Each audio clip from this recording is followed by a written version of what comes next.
जय जगन्नाथ शुभ सकाळ। आज हूँ 26 जून 2024 बुधवार। आज दिन में 25 गुरुत्वपूर्ण खबर रही। जदि ये चैनल को प्रथम कर चैनल को सब्सक्राइब कर बेल आइकन दबाइदेवे और आपण भल पाइबा स्वरूप गोटे लाइक करदे। आज गुरुत्वपूर्ण खबर गुड़िक होमती समस्त चाषी को 3000 देवे सरकार और ता सहित रही शौचालय निर्माण पर सरकार देउछंती 12000 टंका और सभा शेष में रही जुलाई में 12 दिन बंद रहिबो बैंक। यही गुरुत्वपूर्ण खबर गुड़िक रही निहाती भाव संपूर्ण वीडियो को देखंतु बिना स्किप रे, ताहले आपण सबकिछि अपडेट भलसे पाई परिबे। खबर नंबर 1, बंगोपसागर सृष्टि है घूर्णिबलय। 29 पर्यंत प्रबल वर्षा। पूर्व केंद्रीय बंगोपसागर रे सृष्टि होईछि घूर्णिबलय। यह प्रभाव रे आगामी 5 दिन जाए राज्य रे वर्षा लागि रहिबो। 29 तारिख जाए वर्षा नहीं अलर्ट जारी कला पाणीपाग विभाग। आज राज्य रे अनेक स्थान रे वर्षा संभावना सह किछि स्थान रे प्रबल वर्षा हेबार संभावना रहिछि। गंजाम, गजपति, कंधमाल, रायगड़ा, सुंदरगढ़ जिले रे आज प्रबल वर्षा हेबा नै आकलन करिछि विभाग। सेहिपरि 27 तारिख रे संबलपुर सह दक्षिण ओडिशा रे प्रबल वर्षा हेबा नै सूचना देइछि पाणीपाग विभाग। आसंता 5 दिन पर्यंत वर्षा संभावना रहिछि। खबर नंबर 2, रत्न भंडार प्रसंग रे पुणी असंतोष प्रकाश कले परिचालना कमिटी सदस्य तथा पद्मश्री सुदर्शन पटनायक। रत्न भंडार को खोलाई न देबाकू पूर्वरु योजना होइछि बोली मोर संदेह रहिछि बोली कहिसंती सुदर्शन। बारंबार श्रीमंदिर परिचालना कमिटी बैठक रे रत्न भंडार प्रसंग को एडाई जिबा संदेह सृष्टि करिछि। नुआ सरकार 4 द्वार खोलिबा निष्पत्ति नेले रत्न भंडार खोलिबा पई मध्य प्रक्रिया आरंभ करिसंती, किंतु श्रीमंदिर परिचालना कमिटी बैठक रे ए विषय रे आलोचना करी सरकार को सहयोग करिया दिगरे श्रीमंदिर प्रशासन किंबा श्रीमंदिर परिचालना कमिटी गुरुत्व देई नाहंती। खबर नंबर 3, नगर उन्नयन मंत्री कृष्णचंद्र महापात्र सूचना। ट्रैफिक पोस्ट रु हटिबो रेड लाइट, दूर हेबो ट्रैफिक समस्या। लोकन को आउ घंटा घंटा धरी ट्रैफिक रे अपेक्षा करिबा को पड़िबोनी। ए नै नगर उन्नयन मंत्री कृष्णचंद्र महापात्र सूचना दैछंती। मंत्री कृष्णचंद्र महापात्र कहिसंती एथि पई विकल्प व्यवस्था करा जिवो। ओवरब्रिज अप्रोच रोड परि व्यवस्था करा जिवो। खूब शीघ्र ए नै विभाग स्तरीय आलोचना करा जाई निष्पत्ति निया जिवो। एहा नै सूचना रहिछि। खबर नंबर 4, टी20 विश्वकप बड़ घटना। अफगानिस्तान सेमीफाइनल रे विश्व चैंपियन ऑस्ट्रेलिया बाहर। टी20 विश्वकप 2024 रे अफगानिस्तान दल इतिहास सृष्टि करिछि। अफगानिस्तान बांग्लादेश को 8 रन रे परास्त करी सेमीफाइनल रे प्रवेश करिछि। भारत सहित ग्रुप 1 रु सेमीफाइनल रे प्रवेश करिथिबा अफगानिस्तान द्वितीय दल होई परिछि। अफगानिस्तान रो एही विजय ऑस्ट्रेलिया को टूर्नामेंट रु बाहरिबार बाट देखाइछि। बांग्लादेश एवं अफगानिस्तान मध्य रे एही मैच बहुत रोमांचकर रहितिला। विजय एवं पराजय विषय रे कल्पना जल्पना शेष मिनिट पर्यंत चलीथिला। सेमीफाइनल रे अफगानिस्तान दक्षिण आफ्रिका को भेटिबो। एथि सहित द्वितीय सेमीफाइनल रे भारत एवं इंग्लैंड मध्य रे खेला जिवो। एहा नै सूचना रहिछि। खबर नंबर 5, सांसद रे शपथ नेले ओडिया सांसद। सोमवार ओडिशार 2 केंद्र मंत्री धर्मेंद्र प्रधान एवं जुएल ओराम शपथ ग्रहण करिथिले। मंगलवार बाकी 17 ओडिया एमपी शपथ नैछंती। एही परिप्रेक्षी रे केंद्रापड़ा एमपी बैजयंत पंडा ओडिशार लोकसभा सदस्य भावे शपथ नैछंती। सेहिपरि पुरी लोकसभा सदस्य भावे शपथ नैछंती संबित पात्र। खबर नंबर 6, संबलपुर सहर रे पुणी थरे देखा जाइछि जंडिस आतंक। सहर रे कुंभारपड़ा, सालिया बगीचा और पेंशन पड़ा अंचल रे आक्रांतक चिन्हट करा जाइछि। आक्रांतक बयस 14 रु 20 वर्ष मध्य बोली जना पड़िछि। एभली स्थिति भुवनेश्वर आसीथिबा 2 जणिया रैपिड रेस्पॉन्स टीम संबलपुर रे पहुंची स्थिति अनुधान करिसंती। एपरिकी प्रभावित अंचल परिदर्शन करी तथ्य संग्रह करिसंती। परे टीम सीडीओ एवं अन्य स्वास्थ्यकर्मी सह आलोचना करिवे बोली जना पड़िछि। खबर नंबर 7, 1983 विश्वकप विजय को 41 वर्ष। विश्व विजेता होइथिला भारत। एबे भी मने पड़े कपिल देव को कथा। आजिर दिन रे क्रिकेट इतिहास रे प्रथम थर पई विश्व विजेता होई पारिथिला टीम इंडिया। 1923 मसिया रे आजिर दिन स्मरणीय। लर्ड्स रे उड़ीथिला त्रिरंगा। 1975 मसिया रे क्रिकेट विश्वकप आरंभ होइथिला। तापरे वेस्टइंडीज विश्व क्रिकेट उपरे प्राधान्य विस्तार करिथिला। कार्बियन दलर विवियन रिचर्ड्स एवं क्लिफ ओलिडंग परी बैट्समैन रहिथिले। मात्र भारत 1923 रे विश्वकप जीति नुआ कीर्ति स्थापन करिथिला। खबर नंबर 8, हातरे भारत संविधान धरी शपथ नेले राहुल। 18तम लोकसभा प्रथम अधिवेशन द्वितीय दिन रे विरोधी दलर सांसद माने शपथ नैछंती। प्रथम दिन रे प्रधानमंत्री नरेंद्र मोदी समेत 280 जन सांसद शपथ नैथिले। गतकाली बाकी सांसद माने शपथ नैछंती। एही क्रम रे गतकाली अर्थात मंगलवार उत्तर प्रदेश रायबली रे सांसद कांग्रेस नेता तथा एमपी राहुल गांधी सांसद सदस्यता ग्रहण करिसंती। यह नै सूचना रहिछि। खबर नंबर 9, ग्राहक पई खुशी खबर। गैस सिलिंडर रे मिलुछि एही ऑफर। आजिकाली प्राय प्रत्येक घरे घरे एलपीजी सिलिंडर अछि, किंतु एहार मूल्य गुड़िक समय समय रे बदलिबारे लागिथाय। गत किछि वर्ष मध्य रे घरोई गैस सिलिंडर रे मूल्यर अधिक परिवर्तन होई नाही, किंतु आपण ऑनलाइन रे गैस सिलिंडर ऑर्डर करी किछि टंका संचय करि परिबे एवं मूल्य वृद्धि रु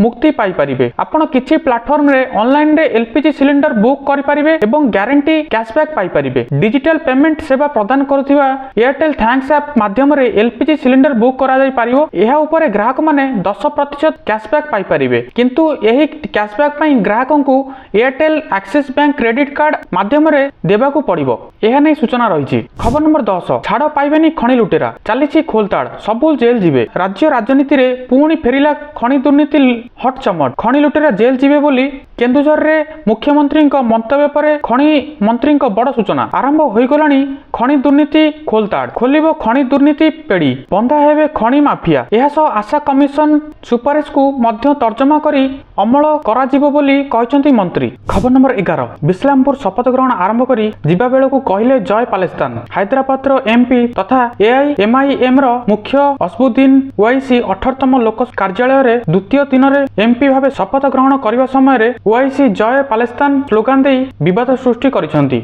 एहा नै सूचना रहिछि। खबर नंबर 12 निज विवाह कार्ड निजे बांटिले अनंत अंबानी। यही स्टार घर भाइराल है वीडियो। मुकेश अंबानी सान पुओ अनंत अंबानी विवाह करने जाउछंती। अनंत एवं राधिका विवाह प्रस्तुति आरंभ हो जाइछि। एपरिकी अंबानी परिवार विवाह निमंत्रण कार्ड बांटिवा आरंभ कर दे सारिछि। 24 जून रे नीता अंबानी काशी विश्वनाथ मंदिर रे विवाह कार्ड देइछंती। यह नै सूचना रहिछि। खबर नंबर 13 कांग्रेस जारी कला हुइप। लोकसभा रे सबु एमपी उपस्थित रहिबाकू निर्देश। सांसदर स्वतंत्र अधिवेशन रे लोकसभा बाचस्पति निर्वाचन अनुष्ठित हेबो। शासक दल एवं विरोधी दल मध्य ए संपर्क रे विवाद लागि रहिछि। बुधवार एही निर्वाचन अनुष्ठित हेबाकू जाउछि। एही क्रम रे कांग्रेस निजर एमपी माननकू आसंता काली गृह रे उपस्थित रहिबाकू हुइप जारी करिछि। एहा नै सूचना रहिछि। खबर नंबर 14 भाजपा को बड़ झटका। सदर पावारଙ୍କ पाखकू फेरिले भारतीय जनता पार्टी को बड़ झटका।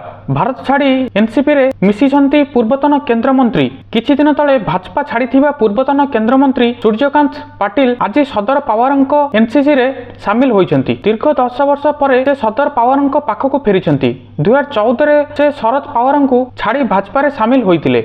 यह नहीं सूचना रही। खबर नंबर 15 एणिकी पेपर लीक कले आजीवन कारादंड सह लागिबो 1 कोटी जरिमाना। योगी सरकार आणुछंती कठोर आईन। निकटरे उत्तर प्रदेश रे किछि परीक्षा रे पेपर लीक होइतिला। एहा परे एबे योगी आदित्यनाथ सरकार एहा विरोध रे बड़ पदक्षेप नेबाकू जाउछंती। खूब शीघ्र कठोर एंटी पेपर लीक आईन आनिबाकू जाउछि। एथिरे आजीवन कारादंड भली दंड रहिबो। एहा नै खबर रहिछि। खबर नंबर 16 49 वर्ष बयस रे विवाह करबाकू प्रस्तुत अछंती अमीषा। फिल्म गदर 2 रे सफलता परठारु बॉलीवुड अभिनेत्री अमीषा पटेल खूब चर्चार अछंती। गदर 2 पर अभिनेत्री सबुटी छाई होई रहिचंती। से सोशल मीडिया रे खूब एक्टिव थांती एवं तांको फॉलोअर्स को पई किछि ना किछि शेयर करिथांती। एक्समी सेशन जरिया रे अमीषा प्रशंसकक सह कथावार्ता करंती। निकटरे से सोशल मीडिया रे प्रशंसकक सह कथा होइथिले एवं सेमानंकु तांको विवाह योजना विषय रे कहिथिले। जणे यूजर अमीषा को पचारिथिले जे तांको 49 वर्ष से विवाह करबाकू कोनोसी योजना अछि कि। अमीषा एही प्रश्नर उत्तर अति मजेदार अंदाज रे देइथिले। बॉलीवुड भाईना सलमान सिंगल थिबारु से मध्य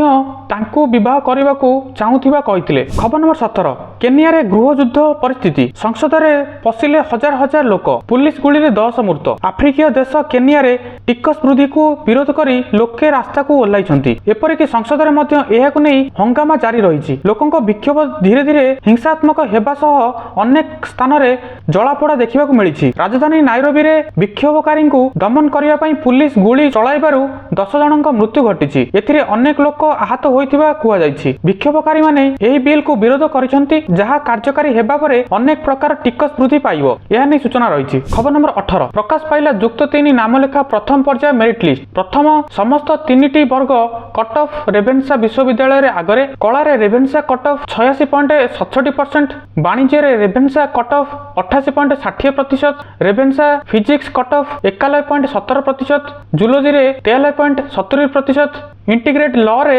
एमएस लॉ विश्वविद्यालय रे कट ऑफ 81%। मनोनीत छात्र छात्री आसंता 26 रु 29 मध्य रिपोर्ट करिवे। यह नै सूचना रही। खबर नंबर 19 जुलाई 27 रे आईसीसी मेगा नियुक्ति मेला। Indian chamber of commerce ICC रो बहु प्रतीक्षित कार्यक्रम मेगा नियुक्ति मेला संपर्क रे घोषणा करा जायछि। एही कार्यक्रम 2024 जुलाई 27 और 28 रे भुवनेश्वर रो लुम्पिन कन्वेंशन ठारे अनुष्ठित हेबो बोली आईसीसी पक्षरु विस्तृत भावे सूचना दिया जायछि। एही परिप्रेक्षी रे सोमवार आईसीसी ओडिशा राज्य परिषद पक्षरु एक ଖବରଦାତା ସମ୍ମିଳନୀ ଭୁବନେଶ୍ୱର ବୁଦ୍ଧ ମନ୍ଦିର ପରିସରରେ ଆୟୋଜିତ ହୋଇଯାଇଛି। ଖବର ନମ୍ବର 20 ଶୌଚାଳୟ ନିର୍ମାଣ ପାଇଁ ସରକାର ଦେଉଛନ୍ତି 12,000 ଟଙ୍କା, ଜଲ୍ଦି କରନ୍ତୁ ଆବେଦନ। 2014 ନିର୍ବାଚନ ପରେ କେନ୍ଦ୍ର ସରକାର ପ୍ରତ୍ୟେକଙ୍କ ଘରେ ଶୌଚାଳୟ ନିର୍ମାଣ କରିବା ପାଇଁ ସଂକଳ୍ପ କରିଥିଲେ। ଏଥିପାଇଁ ମାଗଣା ଶୌଚାଳୟ ଯୋଜନା କାର୍ଯ୍ୟକାରୀ କରାଯାଇଥିଲା। ଏହି ଯୋଜନାରେ ଶୌଚାଳୟ ନିର୍ମାଣ କରିବାକୁ ଫଣ୍ଡ ବା ଟଙ୍କା ଯୋଗାଇ ଦେବେ ସରକାର। ଏଥିପାଇଁ ଅନଲାଇନ୍ ଆବେଦନ ପ୍ରକ୍ରିୟା ଆରମ୍ଭ ହୋଇସାରିଛି। ତେବେ ଏହି ଯୋଜନାରେ ଲାଭ ଉଠାଇବାକୁ ହେଲେ ଆପଣଙ୍କ ପାଖରେ ରାସନ କାର୍ଡ ରହିଥିବା ଆବଶ୍ୟକ। ଏହି ଯୋଜନାରେ ପୂର୍ବରୁ 10,000 ଟଙ୍କା ପ୍ରଦାନ କରାଯାଉଥିଲା, କିନ୍ତୁ ପରବର୍ତ୍ତୀ ସମୟରେ ଏହାକୁ ବୃଦ୍ଧି କରାଯାଇ 12,000 ଟଙ୍କା କରାଯାଇଥିଲା। ଏହି ଯୋଜନାରେ ଆପଣଙ୍କ ପାଖରେ କେଉଁ କେଉଁ ଡକୁମେଣ୍ଟ ରହିଥିବା ଆବଶ୍ୟକ, ଯେମିତିକି Aadhaar card, bank passbook, voter ID card, passbook size photo, mobile number, ration card, ଜାତି ପ୍ରମାଣପତ୍ର, ପ୍ୟାନ୍ କାର୍ଡ ଆଦି ଆବଶ୍ୟକ। ଏଥିପାଇଁ ଅଫିସିଆଲ ୱେବସାଇଟ୍ ଯାଇ ରେଜିଷ୍ଟ୍ରେସନ ସହ ଆବେଦନ କରିପାରିବେ। ଏହା ନେଇ ସୂଚନା ରହିଛି। ଖବର ନମ୍ବର 21 ସମସ୍ତ ଚାଷୀଙ୍କୁ 3,000 ଦେବେ ସରକାର, ଜଲ୍ଦି କରନ୍ତୁ ଆବେଦନ। ଦେଶର ଚାଷୀଙ୍କ କଲ୍ୟାଣ ପାଇଁ ସରକାର ବିଭିନ୍ନ ପ୍ରକାର ଯୋଜନା କାର୍ଯ୍ୟକାରୀ କରୁଛନ୍ତି। ଏହି ତାଲିକାରେ ପ୍ରଧାନମନ୍ତ୍ରୀ କିଷାନ ସମୃଦ୍ଧି କେନ୍ଦ୍ର, କିଷାନ କ୍ରେଡିଟ୍ କାର୍ଡ ଏବଂ ପ୍ରଧାନମନ୍ତ୍ରୀ କିଷାନ ସିଞ୍ଚାଇ ଭଳି ଯୋଜନା ସାମିଲ ରହିଛି। ଏହି ଯୋଜନା ମାଧ୍ୟମରେ ବିହନ, ଜମିକୁ ଜଳସେଚନ ଠାରୁ ଆରମ୍ଭ କରି ଋଣ ଯୋଗାଇ ଦେଇଛନ୍ତି ଉଭୟ କେନ୍ଦ୍ର ଓ ରାଜ୍ୟ ସରକାର। କେନ୍ଦ୍ର ଅଧୀନରେ କାର୍ଯ୍ୟକାରୀ ହୋଇଥିବା ଏହି ଯୋଜନା ମାଧ୍ୟମରେ ପରିଣତ ବୟସରେ ଚାଷୀଙ୍କୁ ମାସିକ ପେନସନ ଯୋଗାଇ ଦେବେ ସରକାର, ଯାହାଦ୍ୱାରା ବୃଦ୍ଧାବସ୍ଥାରେ ସେମାନଙ୍କୁ ଆର୍ଥିକ ସଙ୍କଟ ଦେଇ ଗତି କରିବାକୁ ପଡ଼ିବ ନାହିଁ। 30 ବର୍ଷ ବୟସ୍କ ଚାଷୀ ଏହି ଯୋଜନାରେ ସାମିଲ ହୋଇପାରିବେ। ଏହି ଯୋଜନାରେ ହିତାଧିକାରୀଙ୍କୁ 60 ବର୍ଷ ପର୍ଯ୍ୟନ୍ତ ଅତି କିଛି ନା କିଛି ପ୍ରିମିୟମ ପଇଠ କରିବାକୁ ହେବ। 60 ବର୍ଷ ପରେ ଏହି ହିତାଧିକାରୀମାନେ ପେନସନ ଆକାରରେ ଟଙ୍କା ପାଇବାକୁ ଯୋଗ୍ୟ ହେବେ। ଏହା ନେଇ ସୂଚନା ରହିଛି। ଖବର ନମ୍ବର 22 1,000ରୁ ନେଇ 2 ଲକ୍ଷ ଟଙ୍କା ପର୍ଯ୍ୟନ୍ତ ଦେବେ ସରକାର। ଯଦି ଆପଣଙ୍କର ଆବେଦନ ଇ ଶ୍ରମ କାର୍ଡ ଯୋଜନାରେ ହୋଇନାହିଁ, ସରକାର ବମ୍ପର ସୁବିଧା ସହିତ 2 ଲକ୍ଷ ଟଙ୍କା ଦୁର୍ଘଟଣା ବୀମା ସୁବିଧାରୁ ବଞ୍ଚିତ ହୋଇପାରନ୍ତି। ଲୋକମାନେ କେବେ ଭାବିନଥିଲେ ଯେ ଦେଶ ତଥା ବିଶ୍ୱର କୋଭିଡ-19 ମହାମାରୀ ପରେ ଏଭଳି ସଙ୍କଟ ସୃଷ୍ଟି ହେବ। ତେଣୁ ଭାରତର ଅସଂଗଠିତ କ୍ଷେତ୍ରରେ କାର୍ଯ୍ୟ କରୁଥିବା ଲୋକଙ୍କୁ କଠିନ ଅସୁବିଧାର ସମ୍ମୁଖୀନ ହେବାକୁ ପଡ଼ିଥିଲା। ଯଦି ଆପଣଙ୍କର ଆବେଦନ ଇ ଶ୍ରମ କାର୍ଡରେ ଯୋଜନାରେ ହୋଇନାହିଁ, ସରକାର ବମ୍ପର ସୁବିଧା ସହିତ 2 ଲକ୍ଷ ଟଙ୍କା ଦୁର୍ଘଟଣା ବୀମା ସୁବିଧା ବଞ୍ଚିତ ହୋଇପାରନ୍ତି। ତେବେ ଯଥାଶୀଘ୍ର ଆପଣ ଇ ଶ୍ରମ ପୋର୍ଟାଲରେ ଯାଇ ନିଜର ଇ ଶ୍ରମ କାର୍ଡକୁ ଆପ୍ଲାଏ କରିନିଅନ୍ତୁ। ଖବର ନମ୍ବର 23 BSF ରେ ଚାକିରି କରିବାକୁ ସୁବର୍ଣ୍ଣ ସୁଯୋଗ, ମାସିକ ଦରମା 1 ଲକ୍ଷ ଟଙ୍କା। ସୀମା ସୁରକ୍ଷା ଦଳ BSF ରେ ଯୋଗ ଦେବାକୁ ସ୍ୱପ୍ନ ଦେଖୁଥିବା ଯୁବପିଢ଼ିଙ୍କ ପାଇଁ ଏକ ଖୁସି ଖବର। BSF ଏହାର ୱାଟର ୱିଙ୍ଗରେ ଗ୍ରୁପ B ଏବଂ C ବର୍ଗ ପୋଷ୍ଟ ପାଇଁ ନିଯୁକ୍ତି ବାହାର କରିଛି। ଏହା ଅଧୀନରେ SI ରୁ କନେଷ୍ଟବଳ ଏବଂ ହେଡ୍ କନେଷ୍ଟବଳ ପର୍ଯ୍ୟନ୍ତ ଇଞ୍ଜିନ ଡ୍ରାଇଭର, ୱାର୍କସପ୍ ଏବଂ କ୍ରୁ ସମେତ ବିଭିନ୍ନ ବର୍ଗରେ ନିଯୁକ୍ତି କରାଯିବ। ବିଜ୍ଞପ୍ତି ଅନୁଯାୟୀ ଏହି ନିଯୁକ୍ତି ପାଇଁ ଅନଲାଇନରେ ଆବେଦନ ପ୍ରକ୍ରିୟା ଜୁନ 1 ରୁ ଆରମ୍ଭ ହୋଇଯାଇଛି। ଆବେଦନ କରିବା ଶେଷ ତାରିଖ ହେଉଛି 2024 ଜୁଲାଇ 1। BSF ରେ ନିଯୁକ୍ତି ପାଇଁ ଚୟନ ଲିଖିତ ପରୀକ୍ଷା, ଶାରୀରିକ ପରୀକ୍ଷା, ଡକ୍ୟୁମେଣ୍ଟ ଯାଞ୍ଚ, ବାଣିଜ୍ୟ ପରୀକ୍ଷା ଏବଂ ଡାକ୍ତରୀ ପରୀକ୍ଷା ପରେ କରାଯିବ। ଖବର ନମ୍ବର 24 ଜୁଲାଇରେ 12 ଦିନ ବନ୍ଦ ରହିବ ବ୍ୟାଙ୍କ, ଜଲ୍ଦି ସାରି ଦିଅନ୍ତୁ ଜରୁରୀ କାମ। ବ୍ୟାଙ୍କ ଗୁଡ଼ିକ ସାଧାରଣତଃ ସରକାରୀ କାର୍ଯ୍ୟାଳୟ ପରି ଛୁଟି ଦିନ ଥାଏ। ରିଜର୍ଭ ବ୍ୟାଙ୍କ ଅଫ୍ ଇଣ୍ଡିଆ ଦେଶର ବାଣିଜ୍ୟିକ ବ୍ୟାଙ୍କ ଗୁଡ଼ିକ ପାଇଁ ଛୁଟି ଘୋଷଣା କରିଛି। ସମସ୍ତ ଜିନିଷକୁ ଧ୍ୟାନରେ ରଖି RBI ଛୁଟି ଦିନ ତାଲିକା ପ୍ରକାଶ କରିଛି, କିନ୍ତୁ ଜୁଲାଇ 2024ରେ ବ୍ୟାଙ୍କ ଗୁଡ଼ିକ 12 ଦିନ ପାଇଁ ବନ୍ଦ ରହିବ ବୋଲି ଖବର ମିଳିଛି। ଏହି ତାଲିକାରେ ରବିବାର ଏବଂ ତୃତୀୟ ଶନିବାର ଜାତୀୟ ଏବଂ ରାଜ୍ୟ ସ୍ତରୀୟ ଛୁଟି ଅନ୍ତର୍ଭୁକ୍ତ। ଯେଉଁମାନଙ୍କର କୌଣସି ଗୁରୁତ୍ୱପୂର୍ଣ୍ଣ ବ୍ୟାଙ୍କିଂ ଡ୍ୟୁଟି ଅଛି, ସେମାନଙ୍କ ଏହି ଛୁଟି ଗୁଡ଼ିକ ବିଷୟରେ ସଚେତନ ହେବା ଉଚିତ। ଛୁଟି ଗୁଡ଼ିକ ହେଉଛି ଜୁଲାଇରେ 3, 6, 7, 8, 9, 13, 14 ଏବଂ 17 ଏହି ସବୁ ଦିନରେ ଛୁଟି ରହିଛି। ତା ପୂର୍ବରୁ ଯେକୌଣସି ଆପଣଙ୍କର କାମ ରହିଛି, ଆ ଭିତରେ କାମ ସବୁ ସରାଇ ଦିଅନ୍ତୁ। ଖବର ନମ୍ବର 25 ରଥଯାତ୍ରାକୁ ନେଇ ଆସିଲା ବଡ଼ ଖବର। ଏଥର ବନ୍ଦ ରହିବ ନବଯୌବନ ଦର୍ଶନ। ଶ୍ରୀମନ୍ଦିର ପରିଚାଳନା କମିଟି ବୈଠକ ଶେଷ ହୋଇଛି। ଛତିଆ ନିଯୋଗ ବୈଠକରେ ହୋଇଥିବା ନିଷ୍ପତ୍ତିକୁ ଅନୁରୂପ ରଖିବାକୁ ଏହି ବୈଠକ ନିଷ୍ପତ୍ତି ହୋଇଛି। ରଥଯାତ୍ରା ବ୍ୟବସ୍ଥାବଳୀ ଓ ନୀତି ନିର୍ଘଣ୍ଟକୁ ଅନୁମୋଦନ କରିଛି କମିଟି। ତେବେ ନୀତି ତ୍ୱରାନ୍ୱିତ କରିବାକୁ ହେଲେ ନବଯୌବନ ଦର୍ଶନ ବନ୍ଦ କରିବାକୁ ନିଷ୍ପତ୍ତି ହୋଇଛି। ଏହା ସହ ନୀତିରେ ଯଥେଷ୍ଟ ପୂର୍ବରୁ ସେବାୟତ ମାନେ ପ୍ରସ୍ତୁତ ରହିବାକୁ ପରାମର୍ଶ ଦିଆଯାଇଛି। ଏହା ନେଇ ସୂଚନା ରହିଛି। ତ ଦର୍ଶକ ବନ୍ଧୁ, ଏହି ଥିଲା 25ଟି ନ୍ୟୁଜ। ତ এইভাবে প্রত্যেক দিন সকাল সকাল নিউজ দেখা চ্যানেলটি নিহাতি ভাবে সবসক্রাইব করে দিও। তো দর্শক বন্ধু, আপনার কমেন্ট জমার করুনা, তো কমেন্ট নিহাতি ভাবে କରିଦିଅନ୍ତୁ। ଯେମିତି ବି ହଉ ନ୍ୟୁଜଟି ଯଦି ଆପଣଙ୍କୁ ଭଲ ଲାଗୁଛି ତାହେଲେ ଗୁଡ୍ ନ୍ୟୁଜ୍ ଲେଖିପାରିବେ, ନହେଲେ ଥ୍ୟାଙ୍କ୍ସ ବି ଲେଖିପାରିବେ। ଆଉ ଯଦି କିଛି ନ ଲେଖିପାରିବେ ତାହେଲେ ଜୟ ହିନ୍ଦ ଜୟ ଭାରତ ତାକୁ ବି ଲେଖିପାରିବେ। ପୁଣି ଭେଟ ହବ ଆସନ୍ତାକାଲି। ସେଥି ପର୍ଯ୍ୟନ୍ତ ଜୟ ହିନ୍ଦ।